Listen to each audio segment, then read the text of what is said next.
একেই বলে মরার উপর খাড়ার গা। মানে এমনিতেই আমাদের নোয়াখালী জিততে পারতেছে না, টানা 4টা ম্যাচ হেরে অবস্থা খারাপ।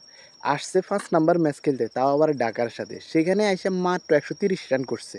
নাসির হুসাইন, যার কোনো নাম গন্ধ নাই, তামান্না আফরা বিয়া কইরা উনি ট্রেন্ডে ছিল। যাই হোক, এখন ওই ধরনের পারফরমেন্স শুরুতে তিনি যেভাবে করছিলেন, ওইটার কোনো নাম গন্ধই তার কাছে নাই। সে নাসির হোসেন আইসা আজকে বাংলাদেশের সাথে তার টি-20 সেরা ইনিংসটা খেলে ফেলছে।